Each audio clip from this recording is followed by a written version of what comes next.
Y qué mejor que poder desconectar un poquito y hablar de temas que están, que es un presente continuo o un futuro imperfecto, y que tienen que ver con charlas que seguramente ustedes el fin de semana lo hablaron. Uno viene escuchando de este tema hace bastante. Vamos a hablar de inteligencia artificial. Qué mejor que hacerlo con el mejor, con el que viene hablando de este tema hace tanto tiempo, y lo tenemos acá invitado, docente y divulgador especializado en tecnologías emergentes y sociedad. Lleva dictadas más de 350 conferencias en 15 países, trabaja para una empresa israelí. Joan Zweig, gracias por venir. Gracias, Lorena. ¿Lo dije bien tu apellido? Perfecto, perfecto, impecable. Muy bienvenido a este programa. Hace tiempo que quería tenerte acá, que quería escucharte. Tengo tu último libro, El Dilema Humano. Y el primero son las 7... Las 7R. Las 7R fue mi primer material publicado por Penguin Random House, que un poco busca resumir el escenario argentino de las 7 tecnologías que hoy en día están marcando como grupos tecnológicos, desde mi experiencia puntual y desde mi experiencia como emprendedor y como investigador en el tema. ¿Sabes qué me gusta? Que cuando vos hablas del tema no hablas con miedo. O sea, no decís, se viene el apocalipsis. Decís, bueno, vamos, nos toca bailar con esta, pero en otras épocas también, desde la época de los ludistas en la revolución industrial, que decían que las máquinas le iba a sacar el trabajo al hombre, hasta después de la Segunda Guerra Mundial, digamos, todo el tema Hiroshima, Nagasaki, etcétera, todas las alertas que se hicieron, hasta, bueno, situaciones que están permanentemente alertando sobre la tecnología que perjudica al hombre en muchos sentidos, ¿no? Es como que las visiones de la tecnología se fueron dividiendo, Humberto Eco diría, en visiones integradoras y apocalípticas. Exacto, ¿no? Sí. O en plena fascinación o resistencia, y la ciencia ficción y la filosofía un poco fueron los que fueron empezando a mostrar estos caminos más utópicos y distópicos. Exacto. En Black Mirror, Terminator, o por otro lado los supersónicos. Son todos escenarios muy oscuros. Sí, y por otro lado los supersónicos o Wall-E, que demuestran escenarios muy pro-tecnológicos. A ver, yo creo que los extremos en la vida no son buenos en nada, y trato un poco de hacer divulgación tecnológica de una forma crítica, y aplicarla también en las empresas donde yo trabajo y en los emprendimientos donde participo, porque creo que otra vez el mundo ya está demasiado dividido, y creo que con la tecnología un poco nos pasa eso, y con la inteligencia artificial nos surgen, creo que hay como dos reacciones humanas que nos surgen con cualquier invención tecnológica, que son los miedos, por un lado, muchísimos miedos. Total. Y por otro lado muchas oportunidades. Creo que el discurso siempre, a la hora de una irrupción tecnológica, los miedos quizás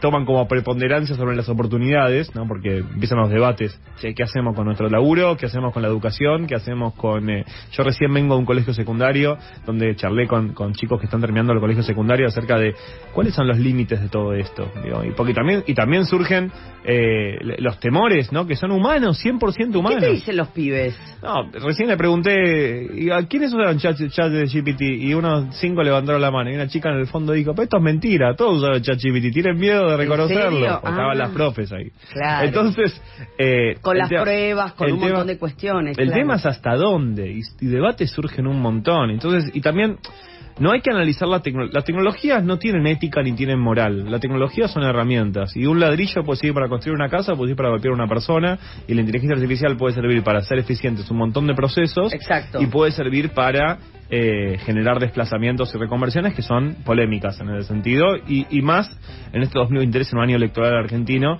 Estos temas tienen que estar en debate y ponerse en cuestionamiento y tomar cartas en el asunto, es decir, no lo podemos dejar pasar. Vos que por tu formación además podés ver todo el lado positivo de la tecnología y podés ver de qué manera nos podemos adaptar a las adversidades, igual te veo preocupado por la pérdida de fuentes de trabajo que inminentemente ya va a traer la inteligencia artificial, y que lo vimos. Está trayendo pérdidas de trabajo en lo inmediato, y yo no sé, quiero hacer un análisis más integral, porque no podemos hacer solamente un análisis técnico, hay que hacer un análisis geopolítico, un análisis económico, un análisis mucho más macro, porque sabemos que desde 2022 las tecnológicas están pasando por un momento muy oscuro, ¿no? A nivel capitalizaciones de mercado, a nivel despidos masivos. Entonces, no sé si esto es la excusa de despidos masivos o es la causante principal en un entorno geopolítico tan caldente, claro, con una inflación interanual del dólar de casi 13%, ni hablar de los pesos. Claro. Entonces, estamos viviendo una época de mucha reconversión, sin lugar a dudas que quizás el primer debate que surge es, ¿qué pasa con mi laburo en todo esto?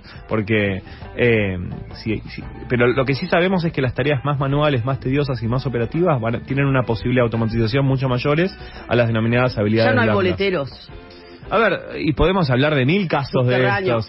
Te vas a un cine, ya no hay quien no hay personas, sí, ya son máquinas. Sí, la saqué mal la entrada. ¿Y qué para hago tal ahora? lugar. Arreglátelas. Ahora. Un amigo mío, periodista de Clarín, Hernán Firpo, escribió sobre este tema porque el de Prosegur lo terminó ayudando. Sí. Porque no hay, o sea, el Cinemac de Palermo no tenés quien te ayude, ¿entendés?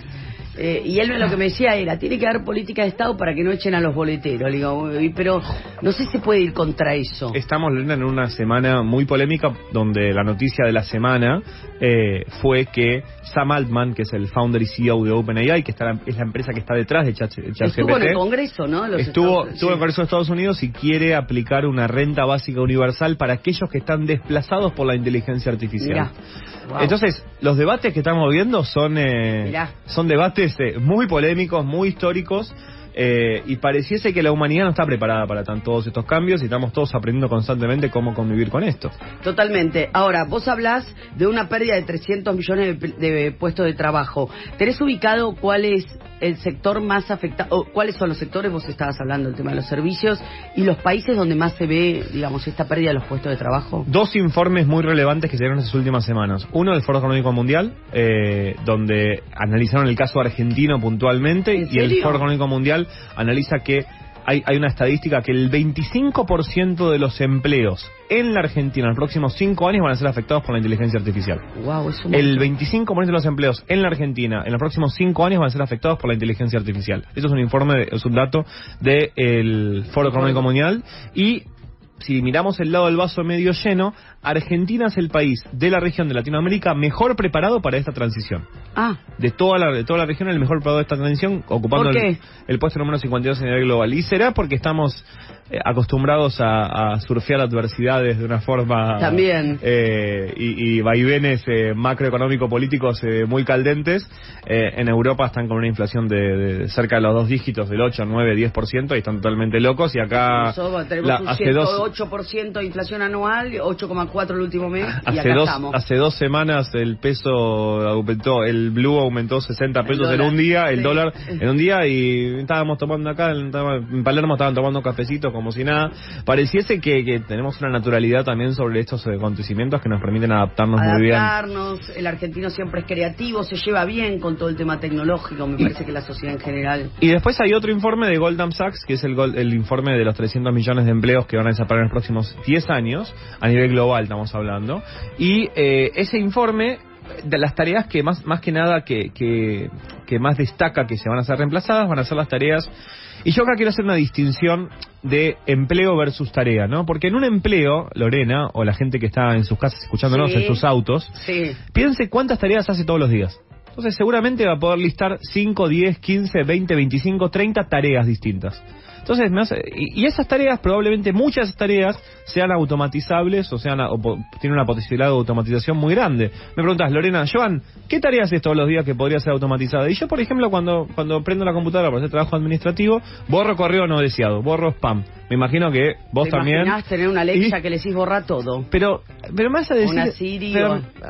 Vos, Lorena, o gente de la audiencia me decís, Joan, pero si hay plataformas que te borran el correo no deseado de una forma automática, ¿por qué invertís media hora de tu día todo para hacer eso? A ver, si yo sé que mi empleo depende de tareas de esa naturaleza, sé que corro un riesgo de automatización enorme. Entonces, bajo esa premisa, básicamente los trabajos, las tareas mentales tienden a prevalecer más que las tareas manuales para las próximas décadas. ¿Por qué? Porque lo que es operativo, lo que es peligroso, lo que es insalubre, lo que es tedioso para el ser humano, tiene una posibilidad de automatización cada vez mayor. Claro. Entonces, yo acá lo que estoy pensando es que un médico en el 2023, un abogado en el 2023, un periodista en el 2023 va a ser algo muy distinto a un médico, abogado, un periodista en 2033.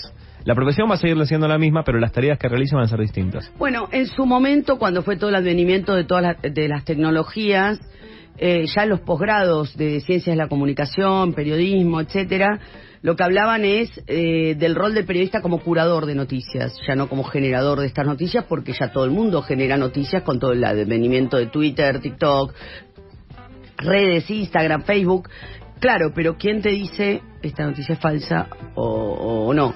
Por lo cual ya se ha ido corriendo el rol del periodismo, me parece que se ha precarizado mucho, pero también puede abrirse una nueva oportunidad porque la inteligencia artificial también puede utilizarse para generar mucho, ya no te digo noticias falsas, contenidos informativos falsos. No, y hay casos, esta semana subieron casos ultra polémicos, desde cosas bizarras como el Papa con la campera de Boca Junior larga, sí. Hasta en un año de campañas políticas, de cómo esto va a afectar las campañas electorales de los próximos años a nivel gubernamental, ¿no? Porque estamos hablando de manipulación de la opinión pública. Manipulación de las voces. Con la voz de alguien puede decir, vos dijiste esto, no lo dije, vos hiciste esto, tengo la foto. Yo por eso puedo simular que Lorena dijo algo. Exacto. Que no dijiste en ningún momento. Entonces, si antes teníamos una facilidad para distinguir lo que era falso, ahora vamos a tener que trabajar en distinguir lo que es verdadero o lo que no es verdadero. Claro, la pregunta es... Otro de los debates que se dan. Vos que sabés de este tema, ¿a quién le interesa lo que es verdadero y lo que es falso? Porque en cuanto a las noticias, no importa tanto ya. Me parece que en el mundo de los medios hay como un gran debate de que si la información es un derecho o un producto, ¿no? Que también se viene hablando también. Un montón. Y creo que en base... Perdón. Ahí está, no tengo que acercar el micrófono. Tenemos que acercar el micrófono, perdón. Estoy tan cómodo que ya me siento en casa. Siento que primero de todo está ese debate. En segundo lugar, al que les interesa, al influenciador, al que tiene el poder de alguna forma. Y ese es otro de los debates que se vienen dando y que yo hablo mucho en mi libro, que es quién tiene el poder en el siglo XXI, ¿no? Claro. El poder, ¿quién los tiene? ¿Lo tienen los grandes grupos tecnológicos? ¿Lo tienen los gobiernos? ¿Lo tienen los individuos que estamos empoderados producto de la tecnología? Exacto. Es todo un gran dilema, ¿no? Que tiene hoy en día la humanidad y se está enfrentando.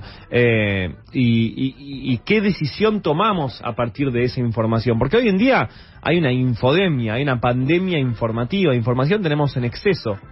Lo que tenemos que generar es habilidades para poder distinguir y tomar decisiones con toda esa información que tenemos disponible. Ahí, por ejemplo, tanto el periodismo como los profesionales, médicos, abogados, van a hacer lo que digan, esto es basura y va por acá.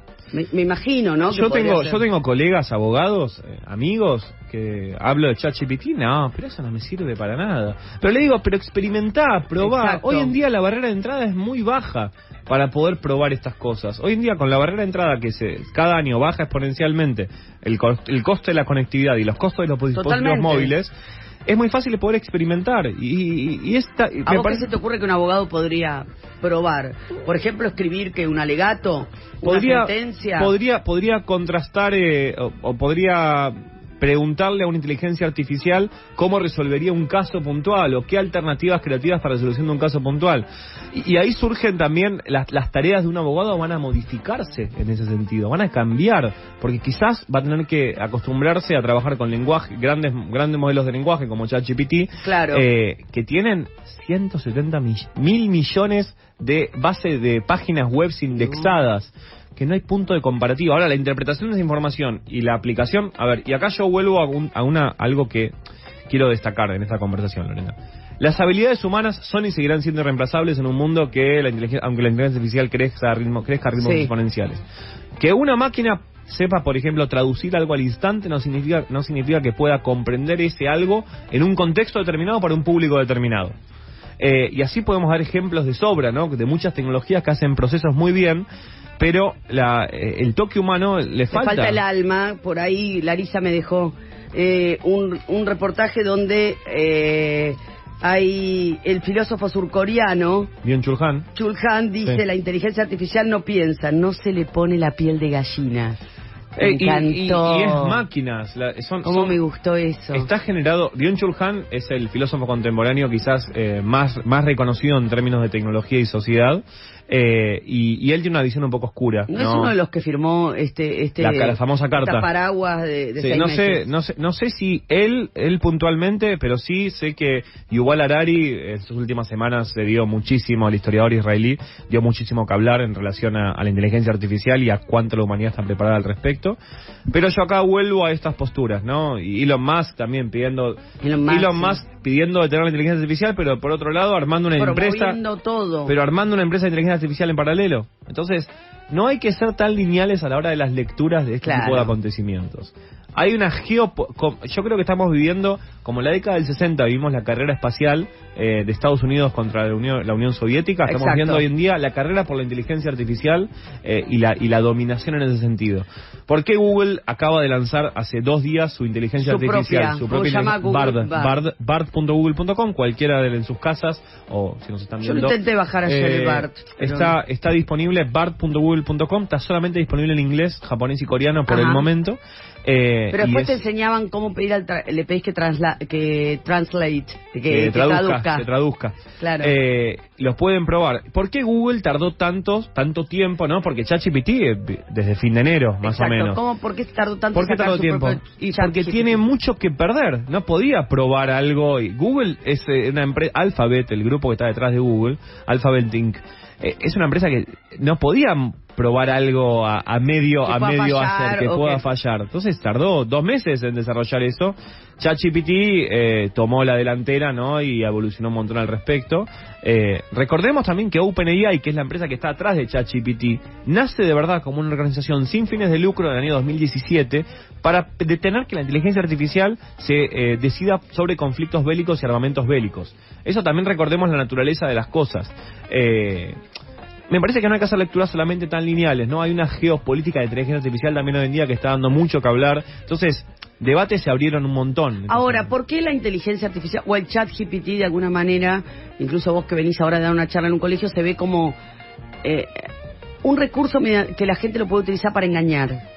Y lo mismo pasaba con Internet, por ejemplo. En la década del 90, cuando se popularizó Internet, y había muchísimos detractores que decían, va a haber una Internet con redes de trata, redes de narcotráfico, de vivienda de bienes, que es verdad, es la Deep Web, existe hoy en día, pero que es algo minúsculo al lado del uso que se le da a Internet como herramienta de conexión y de mejorar las cosas en el mundo de una forma totalmente distinta. Entonces, hay muchísimos detractores. El otro día justo estaba en Twitter y estaba viendo un afiche que encontré de un grupo de docentes de edad media de la década del 80 en una protesta pública en contra del uso de calculadoras en el colegio. ¿Por qué? Porque decían que iban a ser, perdón el término, más estúpidos. Los chicos no iban a pensar sin hacer la tarea de cálculo matemático. Ahora, la interpretación de eso, hoy en día sabemos que la calculadora es un invento que para hacer esa tarea puntual es un invento maravilloso y que cambió. Total. Pero la interpretación de eso es del humano. Y lo mismo pasa con esto. Bueno, y el machete que estaba mal visto y después... Pero yo me acuerdo cuando iba a la secundaria, yo tengo 32. Yo me acuerdo cuando iba a la secundaria que la gran amenaza era Wikipedia. Entonces, ¿cómo hacen los profesores si me piden un ensayo de la Revolución Francesa con Wikipedia? Le borraba los corchetes, le formateaba, lo parafraseaba un poco, sinónimos de Word, y tenía un ensayo perfecto. Y acá pasa lo mismo. Entonces... Ahora, lo bueno, por ejemplo, a nivel pedagógico, los docentes, que esto me parece que son currículas educativas, yo lo vi con mis hijos, todo lo que era el machete, que yo me acuerdo del machete por mi mamá es docente, y siempre le daba como clase particular a mi hermano, Juan Bautista, que ahora es gerente en Chile, no sé dónde, pero en ese momento era liero. Y mi vieja le hacía el machete mamá, perdóname si me estás escuchando, lo voy a contar, en una... Un beso para... a Irma. Un beso a Irma. Una regla de madera. Mi vieja docente, grosa docente. Y yo era chica, a mí no me dejaban opinar, no opinaba, y siempre vi los machetes. Y mi hermano aprendía con el machete. Décadas después, mis hijos van al colegio y tienen una materia que es matemática, machete. ¿En serio? ¿Mate machete? Claro. No, es la primera vez que lo escucho. No, pero hace muchos años, en matemática a los chicos les dan machetes, porque con el machete se aprende. No, porque el machete también era... vos en Wikipedia aprendías de la Revolución Francesa, sacando el corchete. El machete también te obliga a sintetizar, y ese proceso de síntesis te obliga a aprender. Entonces, no todos aprendemos de la misma forma también. Hay gente que aprende visualmente mejor, aprende auditivamente mejor. Exactamente. Yo, por ejemplo, descubrí los audiolibros. Los audiolibros están buenísimos. Son geniales. Sí, entonces, podés escuchar el dilema humano. Tal vez lo que no te puede... tu libro, el dilema humano. O quizás no lo podés leer, o por alguna incapacidad biológica, o por formas de aprendizaje. El aprendizaje cambió. Entonces, ChatGPT, por ejemplo, para un chico que está en el colegio secundario, puede servir para estructurar ideas, para buscar analogías, para buscar estructuras de resúmenes, pero otra vez, le falta la empatía, le falta el ponerse en la piel de la otra persona, le falta el humor, le falta la contextualización. Che, ¿dónde estoy yo? Le falta la piel de gallina, el alma, la emoción. Gallina, el alma. Que eso no va a poder ser reemplazado. Es cierto que puede desplazar a la mayoría de los laburantes que no tengan esos recursos como fuente importante de, digamos, como insumo importante de su trabajo. En su empleo, tal lógico, cual. Sí, y está pasando hoy en día. Ahora fíjate, ¿no? Que en Estados Unidos, ahora vamos a hablar de la huelga en Hollywood, pero con todo este tema migratorio, estas medidas de Joe Biden y el drama que hay en la frontera con México, ahora tenés la industria de la construcción en Miami, en el estado de Florida y en otros, parada, porque no tienen inmigrantes que para hacer ese trabajo, claro, para hacer ese empleo.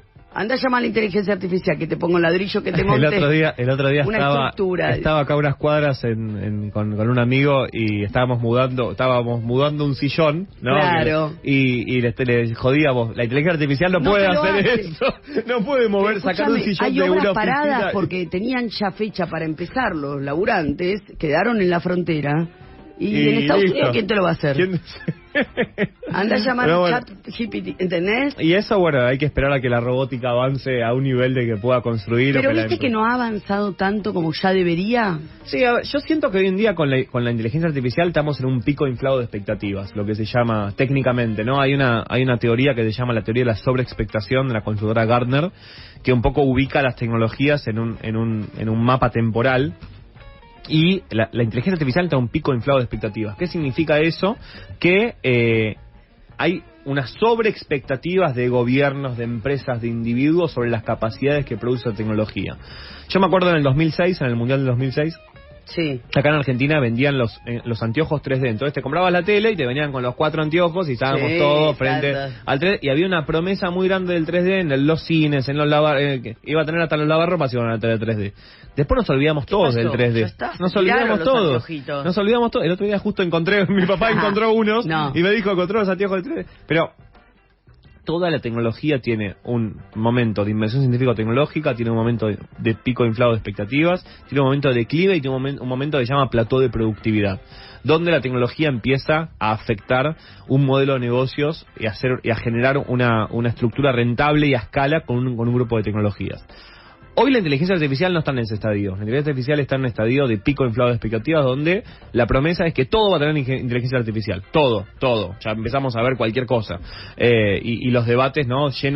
Plagados de terror y de miedo y de fin de la humanidad, ¿no? Fin de la humanidad. Llegó el futuro, llegaron. Y esto pasó un montón de veces en la historia. Si analizamos, si hacemos un poquito de zoom y vemos en la historia de la humanidad, esto pasó un montón. En la Edad Media, cuando se inventó la imprenta, los dramaturgos no les gustaba que las obras se repliquen o que pierdan el control de sus obras. Entonces decían, esto me va a dejar desempleado. ¿Por qué? Porque me va a dejar, me va a replicar las obras y me voy a perder el control de la autoría. Exacto. Y al final terminó siendo una herramienta de democratización, ¿no? Que es el último estadio que produce cualquier tipo de tecnología. ¿Y lo de los actores de Hollywood cómo lo ves? Guionistas, perdón. Los guionistas de Hollywood, lo llevo un caso bien puntual acá a unas cuadras. La semana pasada estuve en la Feria del Libro, que justo terminó esta semana. Sí. Y había un panfleto, un flyer de una asociación de dibujantes, si no me equivoco, en contra de la inteligencia artificial. Mira. Porque decían que los estaba dejando en contra de... Después los puedo compartir, así lo comparten ustedes en las redes después con la audiencia. En contra de la inteligencia artificial porque suponían que los iban a dejar desempleados. Y un poco con lo que es guionistas pasa acá un poco lo mismo. Nosotros, la especie humana, la humanidad, estamos formados de cierta forma, con ciertos valores. Estamos acostumbrados a hacer las cosas de una forma determinada.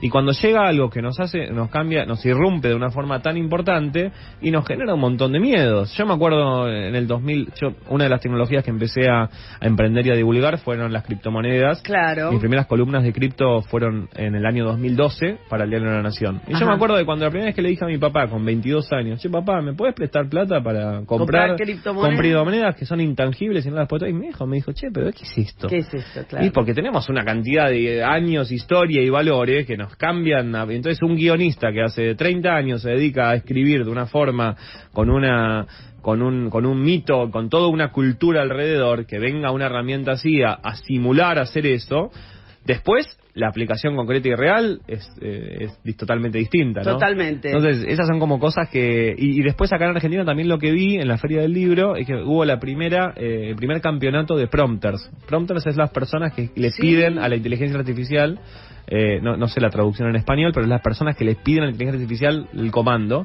Es la competencia de prompters argentina. Y eso va a ser una carrera. No, pero eso va a ser el futuro. Eso va a ser una carrera. De hecho, como hoy en día sabemos, la gente que sabe googlear mejor o que ciertas habilidades... Hoy en día el mejor mismo. periodista es el que sabe preguntar. El que sabe preguntar y que sabe cómo abordar una noticia. No importa ya el que tiene la información, la memoria, porque te la da Google. Y el que tiene el teléfono nos lo pasamos entre todos, ya no es un tema. El tema es por dónde buscar, por dónde abordar y por dónde interpretar la realidad. Entre otras, entre las múltiples realidades que tenemos, el periodismo está yendo para ese lado. Joan, me parece que te voy a tener que volver a invitar. Por supuesto, me quedo corto del tiempo. Encantado. Un Gracias, placer Lorena. escucharte. Un placer. El dilema humano, espero tenerlo en audiolibro. No está en audiolibro todavía, el primero sí está. Mira, el primero sí, 7R ya está. Bueno, entonces lo vamos a leer, trabajando. Es una letra, aparte, súper amable. Muchas gracias, Lorena, por la invitación. Muchas gracias. Un placer. Ahora en